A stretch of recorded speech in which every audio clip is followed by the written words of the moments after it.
Hello, everybody, and welcome back to Matt and John Make a Podcast. This is episode 44. Matt, how are you doing today? Excellent. It's a great day outside, Yes. as you can see by the glare behind. Big glare behind me. Mm-hmm.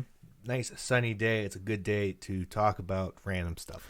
Yeah, and man, do we have a loaded show for you guys this week? A lot of some breaking news from MMA, sports, and to professional wrestling, and I figure, Matt, that we should get right into probably the most freshest news, and that came down yesterday. So WWE posted on their Twitter page yesterday that indeed Paul Heyman has been consequentially fired as the Raw executive producer, and that Bruce Pritchard, he will be basically running both SmackDown and also Monday Night Raw. So my question is to you, Matt: does this change really exactly matter?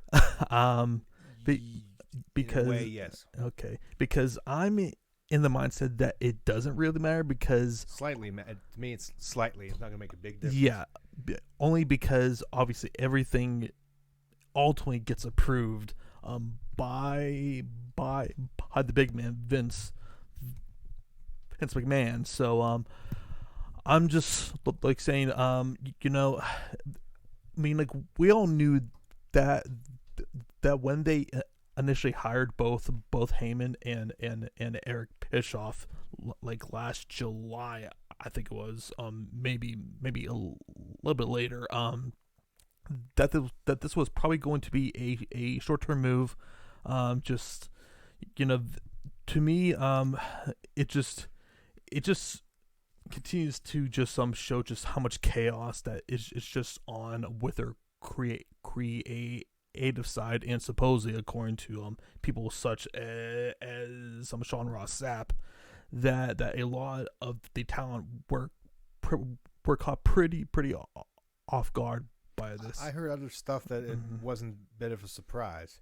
So who the hell knows what's going on? Yeah, it just kind of depends on who you want to believe. But I mean, if I'm a talent there, I probably shouldn't be too surprised. It was just, with Vince, he just constantly has a constant revolving door when it comes to creative producers or head writers. The only one who seems to survive consistently is Bruce Pritchard here, who essentially, I mean, he was gone for it. I mean, he did get fired twice. Yeah, he did get fired twice, and I believe in 2008 he got fired for pulling out a handgun on a creative writer, which is still one of the wildest stories. I don't remember hearing that. Yeah, so I forgot about that. Yeah, so basically it was back in 2008. Basically, Bruce pulled out a handgun or something. And I think Stephanie or someone got a Maybe I wind. do remember this. Yeah, where consequentially he got fired, and then he came back. What was in 20? Was it late 2018 or 2019? It's one. I forget which, but I think late 2018, right. because we would have 2020 basically just felt like it just started, and halfway through. Because because he got hired basically right around Double or Nothing last year. Yeah, that's right. He got hired. It was before. Obviously, it was before SmackDown going to Fox. It was either that or at All Out. It was one of the two. Think late 18. Yeah, late 18. Yeah. So yeah. I mean, are we going to see any sweeping changes with the shows? I think maybe, obviously, if Raw goes like SmackDown, like, I was reading reports or numerous articles that, like, things might go like controversial, well, at least tonight maybe controversial things like Jeff Hardy. I heard that basically they're gonna be doubling down on the Jeff Hardy storyline, which just seeing some people are who have seen this report are not too happy, because and I kind of see both sides of the story here. Like, on one hand, I don't like how they're conjuring up Jeff's personal demons, so to speak, but at the same time they are giving him a storyline and quality TV time, so It's more reality based. it's more reality based, but I think a lot of people see it as in poor taste as well, you know. And then there's other sides. If Jeff's okay with it, then we should be okay with it. And other sides, it doesn't matter if he's okay with it. It's still wrong to do. Right. But I'm 50-50. I appreciate it's different. It's more real life based, which people are more clamoring. Yeah. It seems, and you get the sides of WWE does it, but it's not the right thing. Yeah, I mean, I'm for I'm real in being mixed in with everything going on there, but at the same time too, when it comes to Jeff Hardy specifically, like, he has just had to battle with his addictions, whether it be with alcohol or prescription pills and stuff like that. Like, he's been battling that pretty much for 20 plus years now. So at the very least, it's getting people talking and somewhat interested. Overall, in my opinion, just comparing the two shows now, SmackDown to me is much more easier to watch and better than Raw overall.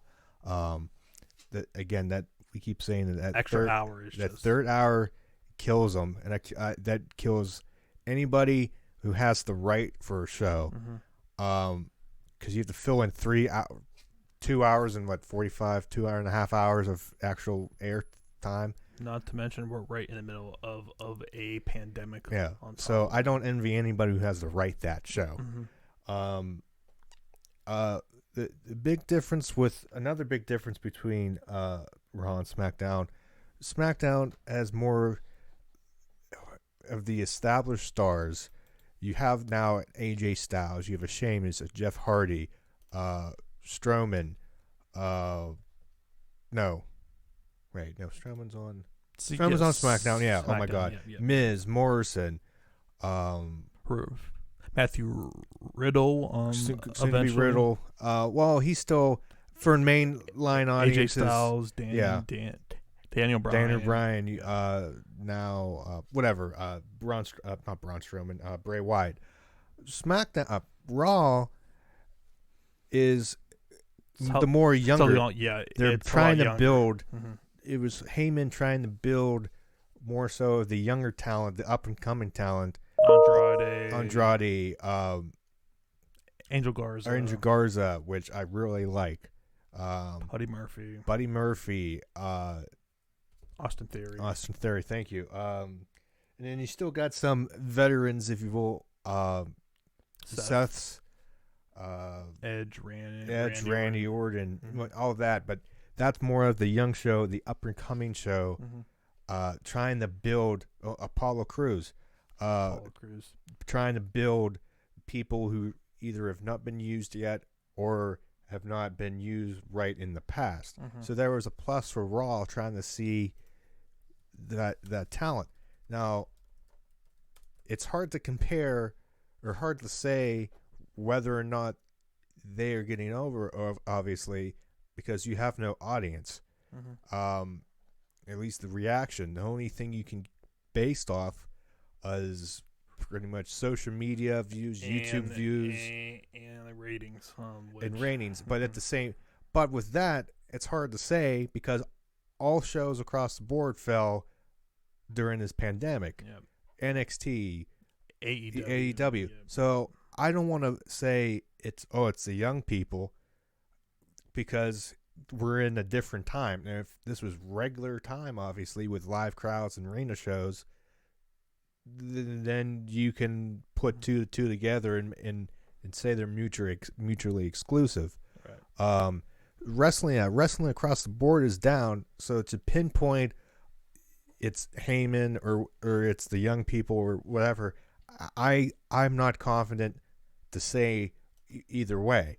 I mean, you can definitely address the overall presentation of the show, but to pinpoint one person, a superstar, or who's on the show, I think it's pretty hard to say because both shows are in the same. Well, I could tell you that with both of these shows that they have two consistent problems. Number one, women's women's division on both shows is incredibly stale, and they need something. And like number two, their tag team division on both shows is still a major problem. Like just a lack of star power and depth and just some fresh faces. Like for example, where is Bianca Belair at? Big main event. Where is say Naomi at? Like they're using the same 4 and 5 girls every single week. Like how many times do we have to see Charlotte Flair like basically on every show for here's your weekly John doesn't like Charlotte. Asuka, Kairi Sane, Nia Jax. Well, to be fair, Nia Jax just came back. So true, but we're going and Kairi Sane's dead. Yeah. And but like not really.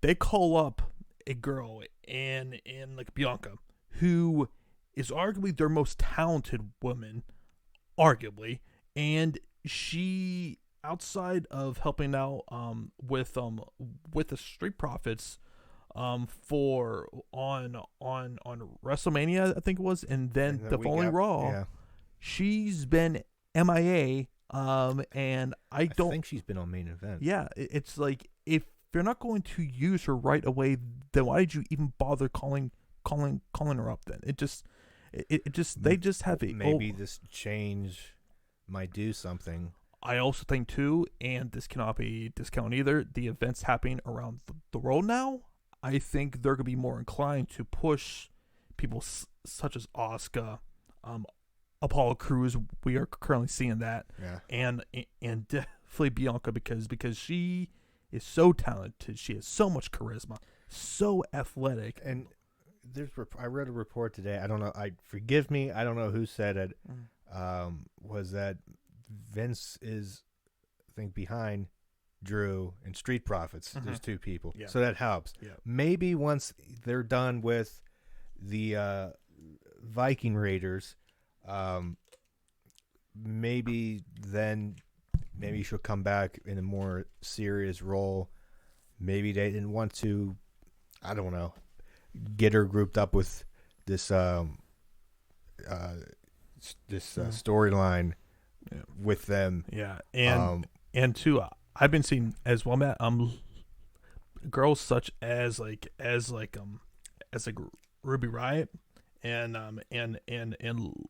Liv Morgan are pretty much where are they going to? Like they've just especially more of a push than Ruby. Ruby's kind of came back and did nothing. She's pretty much a jobber at this point. Like I think she's like 0-10 or something crazy like that since she's come back. I don't know.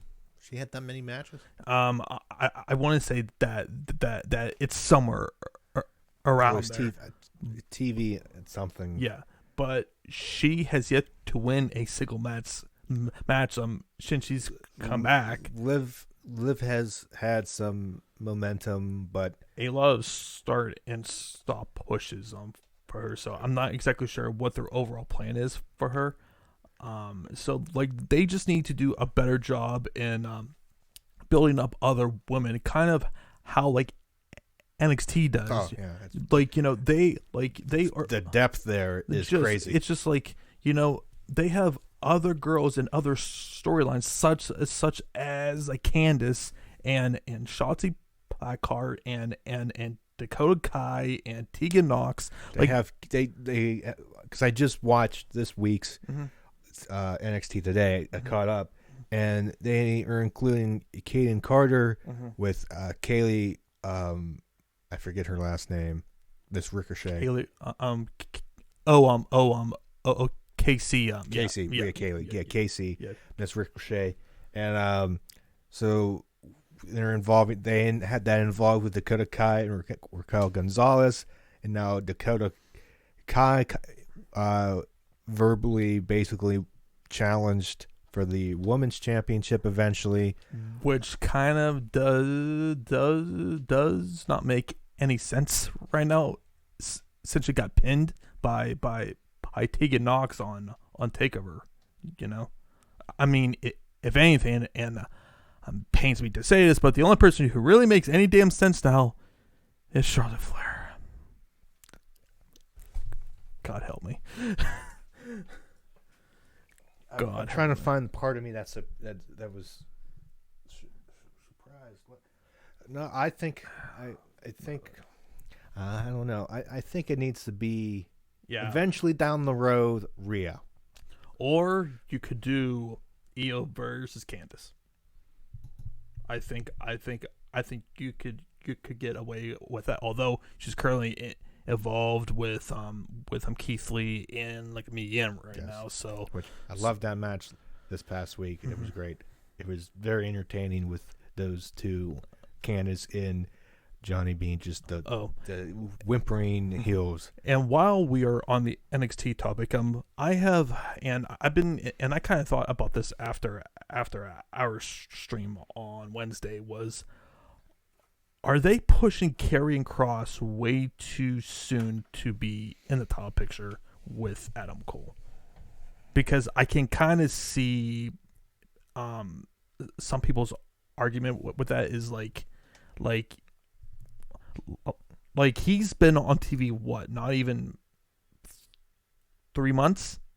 Has it been that long? I don't think it was not even 3 months. Okay, yeah. So I mean, after thinking about it, I really hope that they don't do him versus Cole at TakeOver for SummerSlam weekend, because I do think that we are going way too fast, especially too with Adam Cole. He's been champion for over 400 days now. Like, yeah, I think 376. Yeah, okay, so basically as of Wednesday. Yeah, so basically creeping up on 400 days. Are you really going to just have Karrion Kross just run right through him, and win the title just like that? That just seems like a big missed opportunity where you could like have Keith Lee have a Karrion Kross go after a Keith Lee first, and then eventually progress to win that title.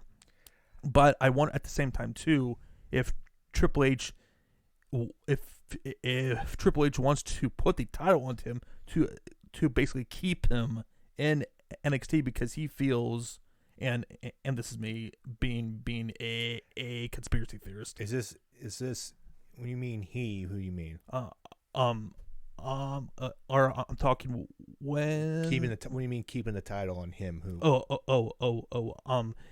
If Triple H were to put the title onto Karrion Kross, then that would prevent Vince for trying to take him to either Raw or SmackDown. That is the conspiracy theorist. I mean, thinking, what do you think about that? I don't know about that. Mm-hmm. I mean, see, this is the same problem issue that arose in AEW with their big guys. It's the same problem. It right? is the same problem. Yep. But the result of those, I think the three cases I'm thinking of, or at least Brody two Lee. of the three, Brody Lee, Brian Cage. Brian Cage, and Karrion Kross. No, somebody else in AEW. Oh my God, Archer. Yeah. Yes, Archer. Archie, you had thing here. You built Archer up all this way.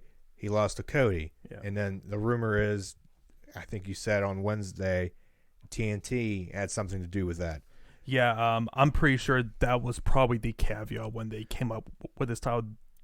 Was that that they rumor? wanted? Huh? Was that an official rumor? I want to. I read that somewhere that I can't recall. I can't recall where, but the possibility was there. Yeah. So you build him up, he doesn't lose. Brody Lee, lesser extent, he's first big match. Yeah. Dean Ambrose, Jesus Christ, John Moxley lost. Mm-hmm. And then you have Brian Cage. That's remained we'll see the results to be there. Now you have Karrion Kross, who came in, ran through Ciampa, which I was fine with because that was the only logical booking decision. It wasn't short. It wasn't long. Right. Ciampa got some offense in. He's obviously a credible threat. Mm-hmm. He's been there. It's okay if he loses. That's fine. Now, if you get to Cole and we brought up Keith Lee. Keith Lee looks like he's going with Finn Balor because Finn Balor challenged him. Or I would even do a Cross versus a Johnny Gargano. I would do a Cross versus a Finn Balor. Like, to me, he needs one more feud, I feel, before he should actually go after the title. Is kind of how there is that interlude kind of up until then. Right. If they plan it out, unless the end goal is Cole getting moved to Raw or SmackDown after SummerSlam. Which I kind of think that's probably so if that's the plan, then it fits with it. Could it be too soon? Yes. But if they're doing it, I'd rather him win, obviously, than lose. If he's got to win if they're pushing him. Right. Then the question comes down the line, who eventually beats Karrion Kross? It's going to be a while.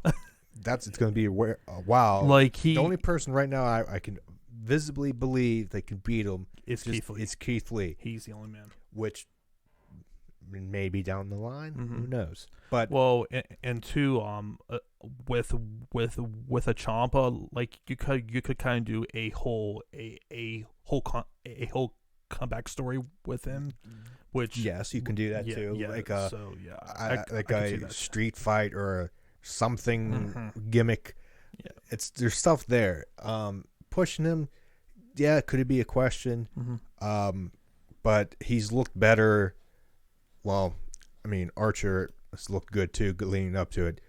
I don't see him losing it when he fights Cole eventually. So if he wins, it could be if Cole moves to the Raw SmackDown and does some good things there, then I guess it's work, because after now for 400 and some days. Yeah, Bruce Cole's left exactly, and he's done everything, and on top of that, he's been down in NXT for about 3 years now. He's won every title. North American. He's feuded with everybody. There's really nowhere else for him to go except to eat Raw, the Raw, SmackDown, SmackDown. Something fresh there, and he has obviously the ceiling, not even ceiling, the possibility to be a main star on Raw or SmackDown for this company. He would be a face of pretty much any company that he's in. He can be babyface, heel, I would like to see him. I mean, heel's better, but I hope what I just popped in my head. The scary thing is if he does the Adam Cole baby in the ring and the crowd chants it, that they don't tell him to stop that, because if he's a heel, you don't want people to cheer you. And I guarantee you that's going to piss a lot of people off, I see myself included. I see that as a possibility. Because this is what they do. Like, look at so many people. A good example is Bobby Roode. Pretty much they killed off any sort of coolness with that. Freaking Nakamura and people singing his entrance and stuff. They killed that. It's just I'm not as miffed as that with the Nakamura thing. The Bobby Roode is the booking of Bobby Roode that just infuriated me because honestly, he was probably, outside of Ciampa, was probably NXT's best heel ever. Like, I mean, like, he was just like his presentation, how prestigious he made that NXT title look, and what they did to him was just pretty much make him a freaking nobody on the main roster, which just frustrated me so badly. He needs redemption when he comes back. Absolutely. And but yeah, guys, and one other thing I saw too, Matt, apparently Vince Russo is now back with Impact Wrestling. I thought this was old news that he was a consultant before. No, like supposedly it was like floating around, and like Sean Ross Sapp talked about this yesterday. He could not confirm it, but supposedly he was originally brought back for on like WrestleMania weekend when they were going to do Impact versus TNA, but then obviously with the pandemic, so supposedly he has been kept around, and he's been a consultant, I believe, since March, supposedly. I mean, like, you know how I feel about this guy. I mean, like, we need new writers with a fresh perspective. You know, Russo, ever since he's left the WWF back in '98-ish, I forget when exactly, he has been a colossal failure everywhere else that he has been. And with Impact, like, they continuously go back to him, which I don't know why. It's not going to really change anything for them as a brand. Because to me, Impact and also Ring of Honor 2 are kind of in this mix as well. Once AEW became a thing, those two companies just became immediately irrelevant, as far as getting any shot in being a mainstream company.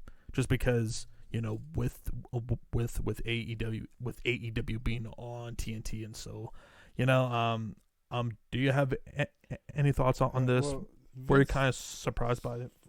Because Vince is saying that on I guess on his YouTube show that he's not working for Impact Wrestling. Mm-hmm. I swear this was an old thing, and he tweeted it out that he says here, Vince Russo, years ago I was hired by TNA as a consultant. Part of the terms was to keep it quiet. I did what my employer asked me to do, and I accidentally sent an email to the wrong address. It came out.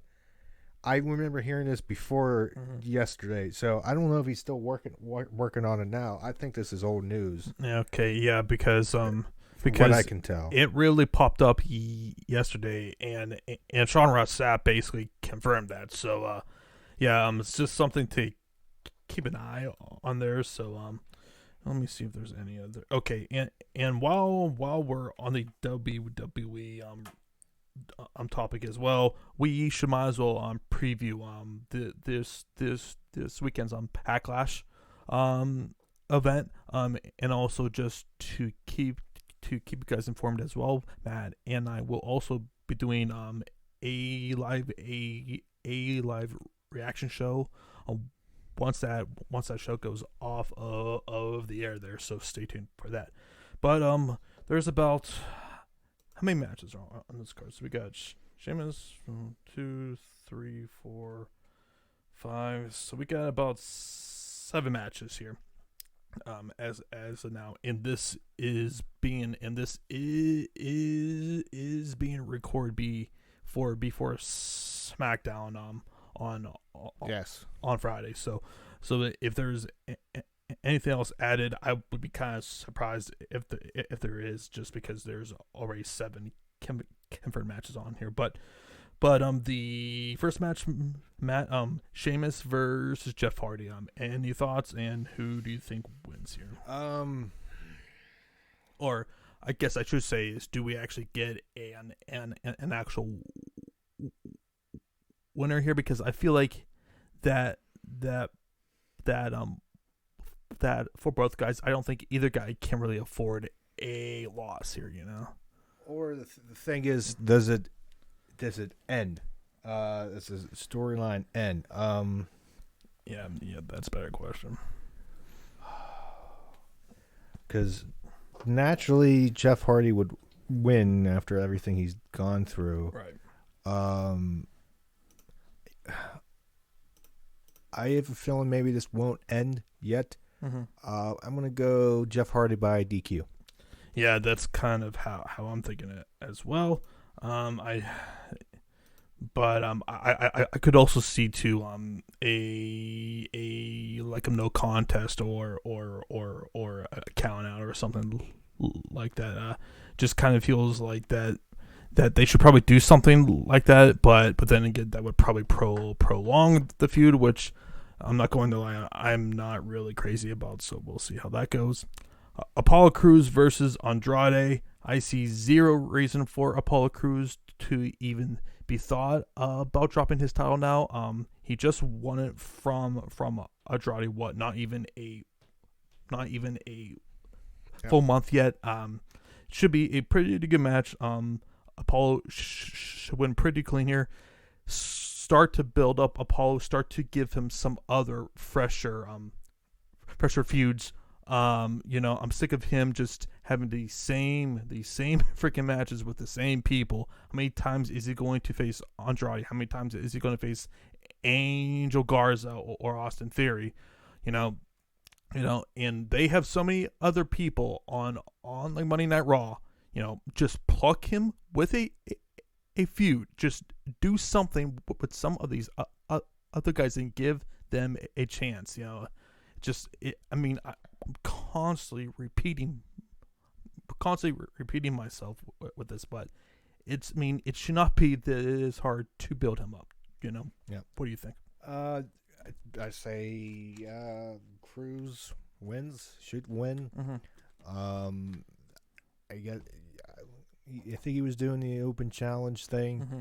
I'm gonna assume this continues after Backlash. Mm-hmm. Andrade doesn't need it right now. No. I can see maybe a Garza challenging. I could see that little feud still going, challenging Cruz, whatever. Yeah. But yeah, no, Cruz wins. All right.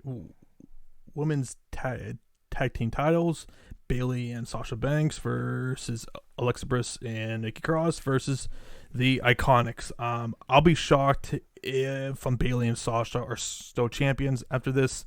Feels like that this is probably another step in them setting up the eventual feud between Sasha and like Bayley. Although I'm praying that they retain here. They need some more tag teams in this division, and we talked about this on Wednesday night. This year is your whole entire women's tag team division right now. 3 teams is just nowhere near enough teams to put together. Well, in general, there's no women tag team in like any wrestling at all. Right, and this is a new thing. It's a major problem, and I'm sure it'll probably be a decent match, but they give you no reason to care about these titles whatsoever. So I'm like, I don't really care who actually wins right now. I'm kind of contradicting myself a little bit, just because I am not a fan of the Iconics and or Alexa or this version of like Nikki Cross. I want the Nikki Cross from NXT. She was cool. I'm going to say that they probably put the titles on the Iconics here. Any thoughts here, Matt? I was leaning to Sasha and Bayley retaining, because I can see, because they're gonna have a women tag team title match down in NXT, which is what they should do. Yeah. I can see maybe them saying if Charlotte went down and she lost, but we're gonna go down and we're gonna retain and beat NXT, and they can lose maybe on NXT, and maybe that gets the ball rolling over the breakup, because you're not going to put it on Alexa Bliss. And more importantly, too, I think it would be a great idea. Hey, let's put the women's tag titles exclusively on NXT because like I said before, Matt, they can hold an actual women's tag team, a tag team division there. They have multiple women there, whereas on the main roster, they just don't have a division, and that's the problem right now. So I'm going with Sasha and Bayley to retain, with the caveat of them losing on NXT. Right. Hopefully that does happen. All right. The greatest wrestling match ever: Edge versus Randy Orton, which apparently, according to the Observer, has gotten some pretty good reports on. Supposedly this was a pretty good match. I just hate the freaking tagline that they've come up with this whole thing. It's just so. How do you know it's the greatest wrestling match ever before it happens? Because it's Edge and Orton. They are old, and no offense to them. I mean, like I'm sure it's going to be a really good match, but is it going to be anything better from what I've seen from this year? I mean, just for example, do you think that this even comes close to, say, Kenny and Hangman versus the Bucks, or DIY versus Tyler Bate and Trent Seven? It's going to be really hard to top that, or even close to, say, AJ versus The Undertaker in the Boneyard match. I don't count that, because that was way different. That's okay, fine, but like my point is, you're kind of already setting this thing up to fail. I'm going to judge this. I'm going by Edge, by the way. Okay. Yeah, same here. Actually, I might be going with Orton here, because do you really think that he's going to lose clean twice? Because if you possibly, because I don't want to see it again. That's true too. I don't want to see it again. As much, we can move on. Yeah. Crap! I made me lose my train of thought.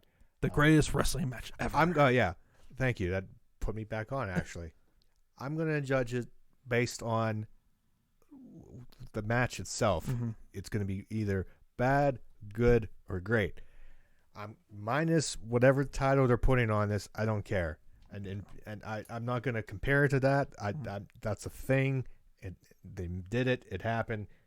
I don't care. I'm not going. When we talk about this next week, I'm not going to say, "Well, was it the greatest one?" No. No. It's out of my mind. I'm not going to even consider it as much. It's just a stupid tagline, which by the way, they have been trolling everyone on social media about this. It's freaking hilarious. But I mean, it should be a pretty good. It's gonna be if it's a great match, it's a great match. That's it. I'm not gonna compare it. It's a great match, and again, can't possibly be any worse than what they had from WrestleMania. So that's kind of how I see it as well. Okay, so you are going with Edge. With Edge, okay. I'll be going with Randy Orton here. All right, the Raw Women's Championship, Asuka versus Nia Jax. Yeah, like Asuka needs to look shocked. Asuka needs to look stronger.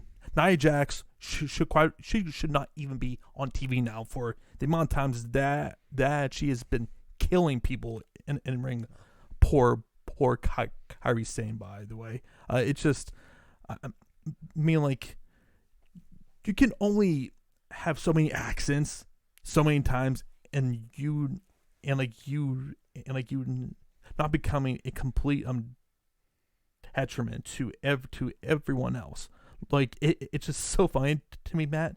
She was calling out Ronda about this, yet she's broken Becky's nose. She's concussed Kyrie. She has a vendetta against Kyrie. Right. It's just like she's incredibly reckless, and apparently one person from the company was so mad about this that person texted I think it was Brian Alvarez, basically saying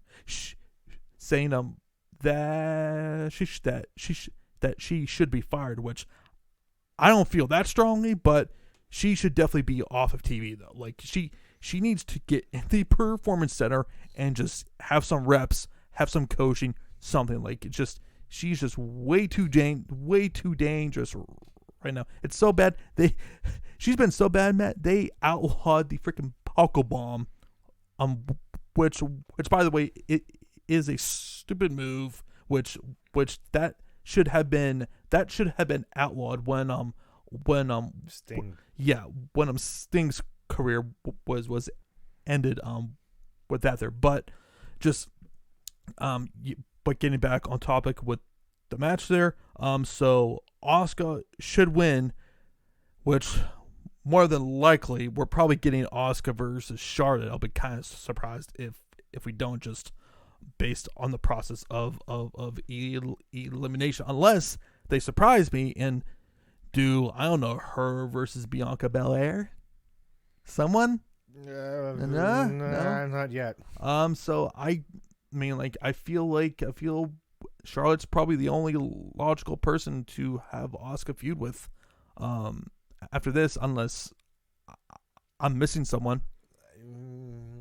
Because obviously it's not going to be Kyrie, but I would be perfectly fine with that, because it's going to be producing some pretty good matches, and on top of that, I feel like that a lot of people love Japanese screaming, right? And two, I feel like that a lot of people would want to see Asuka versus Kyrie. I mean, I would love to see that, but at the same time, she's been getting parried for weeks, so it wouldn't make too much sense there. So, right. So, all right. Universal Championship, a handicap match between Braun Strowman versus The Miz and Joe Morrison. Yeah, this is not going to even be competitive. I don't know why this match is even happening. Strowman wins. Eventually, we will be getting it might be competitive, but it's Strowman wins. Yep. Z-Fiend versus Strowman. SummerSlam. Probably at SummerSlam. So. Yep. Right. Then we get to the main event between Drew McIntyre versus Bobby Lashley. If this does not result in Drew retaining here, then pretty much everything that they have done with him has been a complete waste of time. This is another tough one in terms of pushing, getting Bobby in a title match too soon, because exactly, I'm torn here. Because you put him with MVP, he's got momentum back. He's been the Bobby Lashley of old, pretty much. Do you make him lose clean right off the No. bat? I would probably have this end in some sort of I feel like a fluky finish. Shenanigans is happening in this match. Has to, and to me, you cannot take the title off of Drew. No, way too soon, and he's one of the few legit main eventers that you have. Like it, I mean, until Roman comes back, like you need him to be a strong champion. I'm going Drew by end of pay-per-view shenanigans. Yep, that's kind of how I feel as well. And that does it for WWE Backlash. So now we have finished with that, Matt. I figured we should get into some mixed martial arts here. And we'll start specifically from the pay-per-view UFC 250, which was a pretty fun show. I thought, Matt, a very surprising show. And we kind of talked about this on Saturday. It seems like with these with these cards that you don't expect to be pretty good end up being pretty damn good. Like we had, I believe we had 4 finishes on main card because the only fight that actually no 3 finishes because like Magny he won over Martin by split decision, I believe, or was that unanimous? I forget what. And obviously obviously I'm Nunes, but before we get to that, the 2 insane knockouts by Sugar Sean O'Malley and Cody Garbrandt, like that, those were 2 of the more devastating KOs.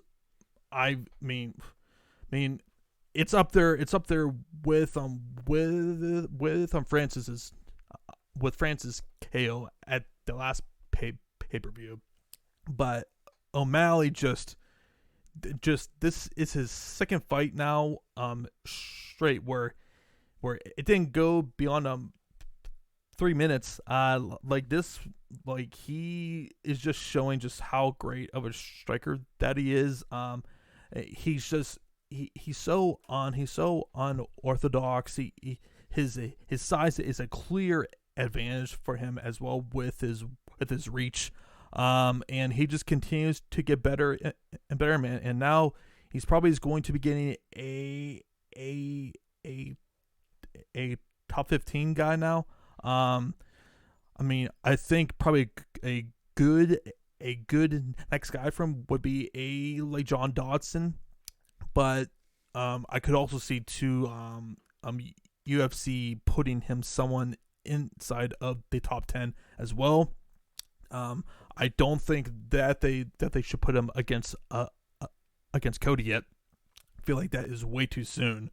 But I'm really enjoying seeing him continuously progress here. And for Cody, this was a huge win, an absolute must win. Like he was on a 3-fight losing streak, which it got KO'd and all 3 of those fights. I believe that this was his first fight in over 11 months or so. So he took some considerable time off there, but it just his speed, his precision were just they were on display here, and just how fast that he knocked out Assunção. You and me were just had our jaws on the floor. Like, did he just seriously hold his arm up against the cage and then decide, okay, I'm going to just obliterate you now? Jadoosh. He gets KO'd and everyone was in complete shock. Cody Garbrandt is back, and now 135 is just a Shark Tank of a division now. You add guys like him and Peter Yan and Aldo, and we also saw Aljamain Sterling won in very impressive fashion over Sandhagen, which that really stunned me. Basically, not even a full 90 seconds in, gets the submission win. And I would have put him in the next title fight, but as we saw from Dana a few days ago, that is not to be the case. But definitely Aljamain's for his next fight needs to be for that title. But Matt, I want to get into this main event here between Amanda Nunes versus Felicia Spencer, and you could definitely say bye Felicia here, because this thing was a massacre for 5 rounds. Yes. Like, her corner, I have no idea what they were doing. Like, at the end of freaking round 4, she had nothing left. She was just a virtual punching bag, and it was really annoying me for a lot of this fight. And I love DC and I love Joe Rogan, but they were constantly talking up how tough she is. She was a punching bag. She was a punching bag against Cyborg, and she was a punching bag here against Nunes. Like, she virtually showed not a damn thing the whole entire fight. And especially after round 4, her face was completely beaten up. She had a freaking hematoma on her forehead. Like, if you are her corner, like, it's not her night. Just get her out of there and save her from herself. I wanted that to happen for money because I had Nunez by finish. And well, it didn't happen. Yeah. I mean, it's just, I mean, like that, like into when Herb Dean called in the doctor. I thought that they were going to end it there, but no, she kept on going, and damn. And can you go? Yes. And damn. Yeah, and why? For They're not going to win, right? And for her troubles, Amanda, she was gracious enough to give her a participation trophy afterwards, if you recall that. And then she put one of the titles yes. on her. Yeah, you did good. Yeah, you survived. Here's your person. You didn't die. Yeah, you did not die. You came close. She came really close. I was just like, this was. It just really irritated me. That match could have finished probably. I forget what it was, the end of the round when it was Nunes had her in submission hold. Mm-hmm. End of 2 or end of 3. One of those two. Yeah. Because it wasn't. It wasn't the end of 4. I don't think. 4. Well, like she got her down at the end of 4. I'm pretty sure, and I can't remember. Yeah, and that's probably when that fight should have ended. When she was in that submission, that was the pretty much saved by the bell. Yeah. I don't know how much saving. It just saved her from passing out or losing by tapping out. Right. But it didn't delay the inevitable, or it did actually. Never mind. Yeah. It was over from the get-go, and now I have no idea what you do with Amanda now, because I thought before going into this fight that she might even consider retiring, but after hearing her, she has no plans in calling it quits. There's virtually no one else for her to fight against. Like, the only fight that I would really want to see is her versus Cyborg, and that can't happen since obviously Cyborg is over in Bellator now. So yeah, I mean, good luck to anyone who has to fight her. Yep, just good luck. Maybe she should move the Raw or SmackDown. Oh wait, never mind. Wrong. All right, and we had some more MMA news, Matt. UFC 251 was just announced, I believe, on Wednesday by Dana White on ESPN First Take. UFC 251 will be taking place at Fight Island, or basically in Abu Dhabi, where there are going to be 3 title fights, which will be Usman versus Gilbert Burns for the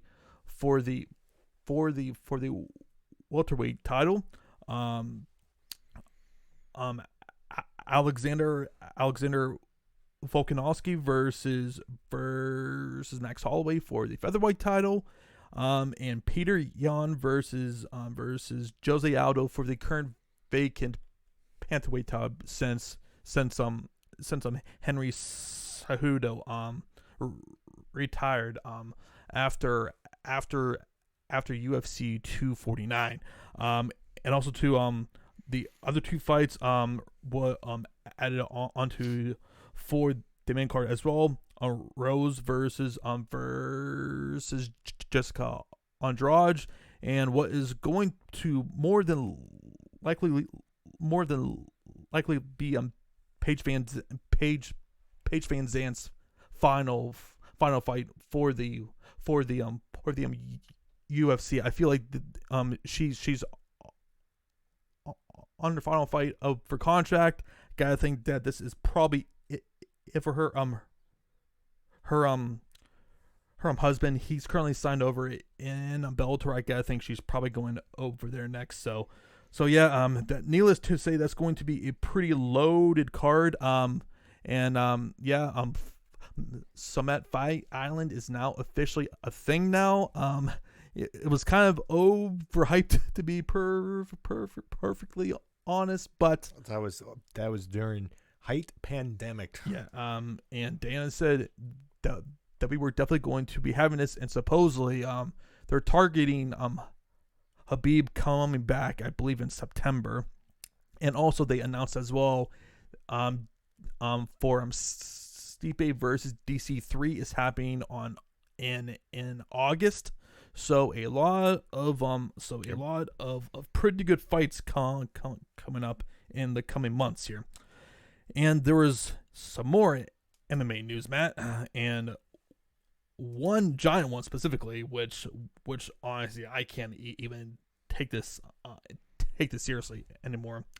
Conor McGregor retires again, following UFC 250. Conor, he got onto Twitter, basically announced that he was retiring from the sport, and to me, Matt, this was just him just being really irritated and frustrated with Dana and everything else going on. He wants to fight, and basically they aren't giving him any fights. Supposedly Dana said on First Take that they offered him to fight Tony for UFC 249, which he basically turned down and said, according to Dana, he's not a replacement fighter. So yeah, as I said, Matt, I can't take this seriously. This is just him, just basically just trying to pull another negotiation ploy here to get some more cash here, I'll believe it when I see it. Right. In like 10 years when he hasn't fought. Exactly. And two, with fire pay, that's been a pretty big topic, because guys such as John Jones, Conor, obviously, and like George Masvidal, who was supposed to be fighting Usman, but basically he felt completely disrespected, and apparently at the final hour, Dana and the company offered him the cash that he actually wanted, but apparently it was too late on like his end, and he felt too disrespected. I can kind of see both sides of the argument, and to me, fire pay is a big issue in pretty much MMA everywhere. Unless you're Conor, Ronda, or say a like GSP, the big stars, right? You're not making. I mean, some guys are making seven figures, but it's just like it needs to be a lot better, because supposedly fire pay only counts for, I believe, 16% of the company's total cash revenue, which beyond ridiculous. By the way, I mean expense. Yeah, like basically they only count for 16% of their total expenses there, which is ridiculous, especially when it compared to like such as the NFL and the NBA and Major League Baseball. Like, it's a lot more even, and especially in the case for a John Jones, who to me should be getting paid top dollar, is arguably the greatest fighter ever, and is still I mean, like, he's making decent cash, but he should definitely be getting paid a lot more, especially if they want to put him up at heavyweight against Francis. And his argument is, hey, pay me. Like, I'm not going to redo my contract again. And same thing with George. He was basically offered a way less offer to fight Usman compared to his fight against Nate, which I completely understand. But I also understand from the company's standpoint too. We are in the middle of a pandemic. Zero gates, like, those are a really big problem. And on top of that, WME is in a ton of debt right now. Supposedly they're like in $2.4 billion amount of debt right now, which that's a problem. And that's also slight. Yeah. And so that's, I feel, why a lot of these fighters aren't getting paid well. I mean, like, it was still a pretty big issue even before the whole pandemic, but from Dana's perspective, his hands are completely tied. Like, he can't be offering these crazy insane deals, Yeah, it's a lot of economics. I mean, it's a weird time with businesses now. With everything going on, so I don't know. Well, hopefully it gets better. Yeah, we'll see how that goes, but that's been a pretty big ongoing thing, and I mean, and it's even catching such as ESPN and Fox. Like, it's been something that has been building up into, like, with Jones and George specifically. They've been pretty outspoken on social media about this, that they are pretty pissed off, if they feel really just disrespected. And Dana, man, like, he just, anyone who even asks him about fighter pay, he just loses his freaking mind. Just, I hope these talk show hosts who interview him know what you're getting yourself into. Dana is not a politically correct man. He will say whatever he wants. He will not care about the backlash. That has been Dana for his whole entire career. Just, he says how he feels. I mean, like, you definitely appreciate it, but man, he creates a ton of controversy. It's how he's done business in these past 20 plus years here. So, all right, we'll get into some other sports now, Matt. The first of which, Major League Baseball. This thing has been ongoing, to say the least now. We had the Major League Baseball draft last night, and that was the last 2 nights. Or sorry, with the last 2 nights. Yes. And the commissioner has said that he guarantees that we're going to get some form of baseball this year, which, I mean, like, I call complete bullshit. I'm just going to be completely honest. Like, I don't know how. I don't know how he's going to get a season where basically both sides just cannot come to any sort of a compromise. And he didn't really give any background info. It just the poor leadership on both sides is really showing throughout this whole entire process, man. Like,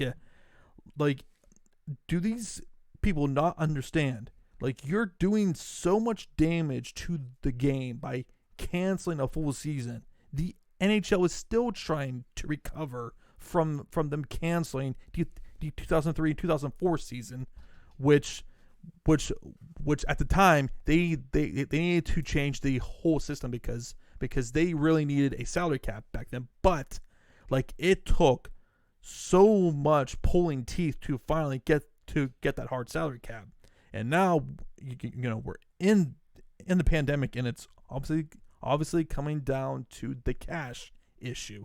Can you really afford to lose $4.2 billion? Like, I would rather be losing millions than be losing billions. That's kind of how I feel. The thing, right? But the thing is, with that, if two sides can't come to agreement, if you come to agreement too late, is it even worth having a season? Right. To me, if you can't play at least 70 games, like, it's not even worth it because if they approve a 25-game season, the hell is that going to right, do? exactly. That's basically doing a 4-game season for the NFL, and basically for the NBA and hockey, you would pretty much equivalent that to 10 games, 15 games. I mean, like it's just like they need to come to the table and just say, hey, like, where can we all like get to a freaking number of games with the percentage of the salaries and continue with a season. We cannot go a full year without baseball. I mean, like, you cannot do this to the sport, which is already has been declining as far as with the other professional leagues. Like, I mean, I'm repeating myself, but I mean, like, what can they do to come to a compromise here? I don't know. I don't know if it's not the best thing either. If they can't come to sort of agreement with games and money, I guess, I don't know, you scrap it and you lose the money and just rebuild for next year and get ready for that. I don't know what you do. Right. I at this point, I think something has to come this month, because you got to have a little bit of a spring training ish, something to get everybody in tip. You can't just start. You can't. Okay, we're approved in 2 weeks. We're go first game. Here's your schedule. And this is just breaking according to ESPN's Jeff Hassan. Major League Baseball has delivered its latest proposal of 72 games. So that's currently on the table right now. I mean, we'll see. 72 games. Yeah, that's I guess that's fine. Here we go. Ken Rosenthal. Yeah, I just saw that. MLB offered again includes option to suspend draft pick compensation for 2021 offseason within 48 hours of approval. League would announce timeline for resumption of season, including spring training of at least 21 days. All players would have the right to opt out. High risk would be paid. Yep. So that is, again, 72 games. Like you said, Jeff Brisson. Right. That, so we'll see what happens. I guess the another thing, Bob Nightingale here on Twitter, again, the MLB proposal provides players $1.5 billion in total compensation if there's a postseason, $1.27 billion during regular season, an increase of $300 million from their Monday proposal. So get the deal done. Yes, get the deal done. That's the only thing that I guess. Yeah, and then another thing with Ken Rosenthal here. Source confirms. I guess he's not what's the phrase? He's not quoting, but giving credit to Nightingale too. MLB proposal to union 72-game season with players receiving 70% of prorated salaries for regular season and 80% if postseason is completed. So it looks like it's gone up from. it looks like maybe getting closer together on terms of something. I mean, it for the players. Like, I mean, I don't think that you're getting a better deal there. I just like 70 to 80% sounds pretty damn good to me there. Yeah. So and then you have 72 games. It's better than not 72 games. Exactly. Obviously, you're not getting the full season. So yeah, I would think that's pretty good. I mean, yeah. Another tweet from Bob Nightingale. I'm just scrolling through and just seeing all this new information. The MLBPA receives the formal proposal from MLB on 72-game season starting July 14th. So pretty much a month from now, with 80% guarantee of the prorated salaries with a postseason, 70% with none. Deadline is Sunday for 72-game schedule. Also, 29-man roster for the first month. Players also have an opt-out. Well, I can already tell this is probably not looking too good because Andrew McCutcheon just tweeted, LOL. I'm like, probably not a good sign that the players are going to be. Well, the only good thing is he's only one person and he can't make decisions. But you gotta think, chances are he's probably not the only one who thinks that there. So yeah, possibly. Yeah, we'll see how that goes. All right. So the last thing we wanted to discuss on the podcast today was the 30 for 30 done on ESPN P Water. Which was a 30 for 30 done on the late actor Bruce Lee, who some say was one of the pioneers which eventually started MMA, even though he was never intending on MMA being started. Matt, what did you think about this 30 for 30, and also what did you learn from this 30 for 30 here? I'll start with I don't think I've ever seen the Bruce Lee movie. Yeah, I've seen them all, and it's just it's interesting. I mean, like, I obviously know him. I don't think I've ever sat down and watched an actual Bruce Lee movie. Mm-hmm. But besides that point, I can hear people who watch this going, "What?" Mm-hmm. There's a lot of movies I haven't seen. I thought this was well done. I didn't finish it because I didn't finish the documentary. I was pretty much, 90-95% of the way done. Because when I tried to log it back on at ESPN Plus on my TV for some reason, and I to go back to finish it, it wasn't working, and I kind of just forgot about it. But this 30 for 30 was interesting, well done. There was, I don't think, one shot camera when he had an interview with, you saw the person. It was all just audio clips and just B-roll footage of Bruce Lee and everything there, and just old interviews he's done and other stuff like that, which was very interesting. It was just constant stuff on the screen. He was just so charismatic. Like, it's just just with the presence he just had. Like, and to another thing that was pretty evident as well, how much racism he was battling. I was just about to say that. How much and how relevant this thing is right now. Like, it just the amount, because basically Hollywood shunned him, just would not give him a serious role because a big problem, especially with Asians, was getting serious roles. There was a certain stereotype, especially back then, where they're all dressed and acted hilarious or sounded funny, ridiculous, or the intelligence wasn't there. All stems back to World War II, with how Asians were treated in America at that time, which a lot of people forget.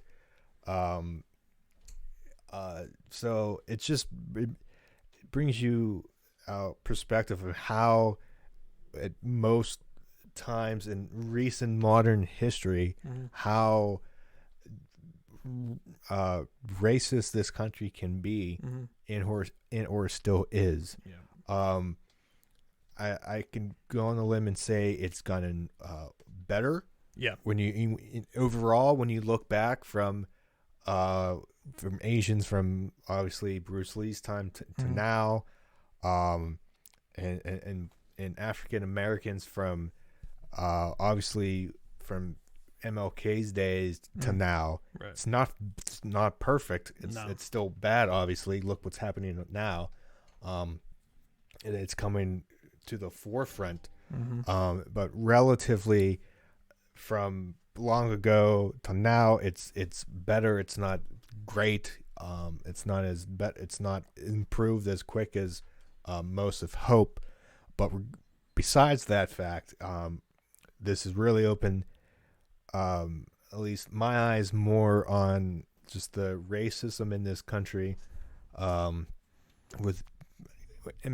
Specifically to this documentary and on Asians. Yeah, and a big description too with the pay too that it got. Like they were showing what it got compared to his on the Green Hornet. Yeah, it was just I totally forgot. I didn't even know that it was a thing. Yeah, basically that thing I think only lasted 3 seasons because of poor ratings. And basically Hollywood's thing was they didn't think that enough people would care about an Asian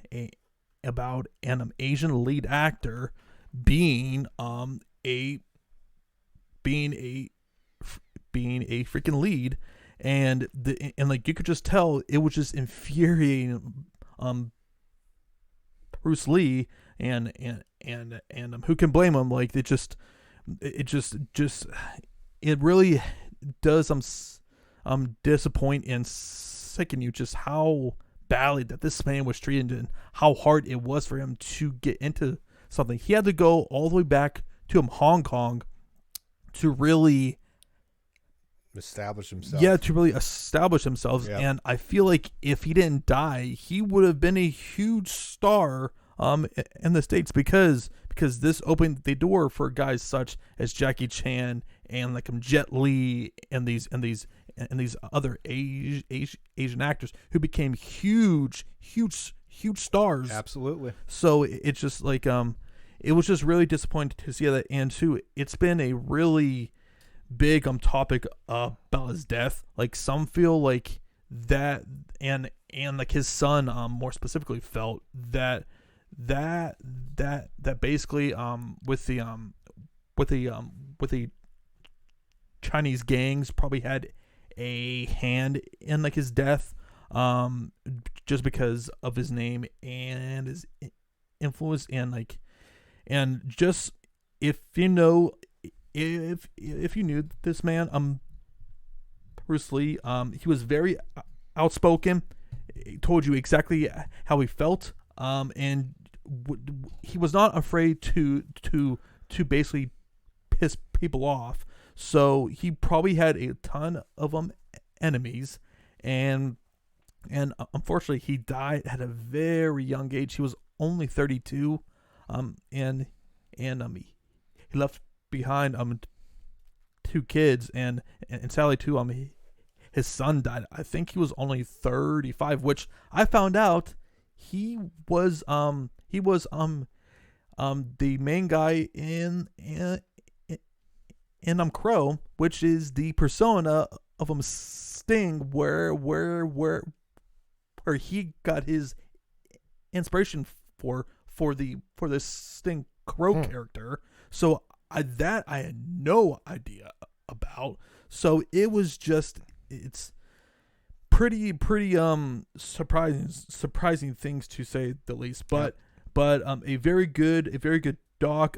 They pretty much just had a whole bunch of people from like his family, from training partners, from producers and stuff, just talking about just all kinds of experiences and what it was like for him. And to if you guys have not seen the Bruce Lee series on like Netflix, that is also really good. I need to see that too. Yeah, I need to go see that. Yeah, but I will say though, it's a very long series. I think there's like 45 episodes. Jeez. Yeah, so Jeez. but it really details specifically about his whole entire life, from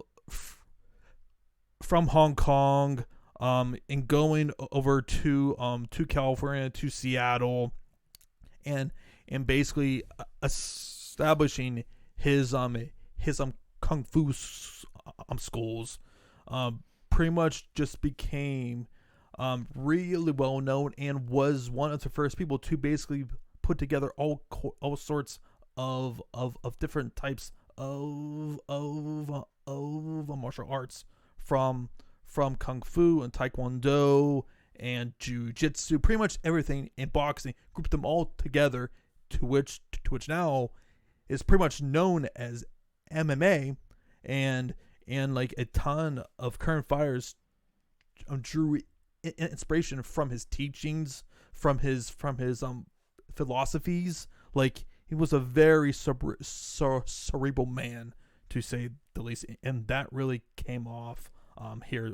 Wouldn't you agree, Matt? Yeah, very influential. Yep. Yeah. Yep, definitely that was the case. So yeah, guys, that's going to cap off this episode here for this week.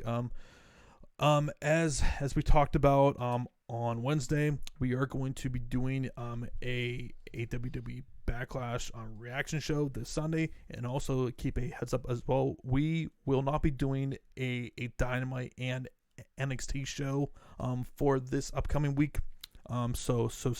So keep aware of that. And as always, comment, subscribe to our channel, follow our Twitter page. Matt and I will be link down below. Yep, link everything will be in the description. We will be live tweeting during WWE Backlash and everything that comes along with that. So for Matt, for John, everyone have a nice weekend.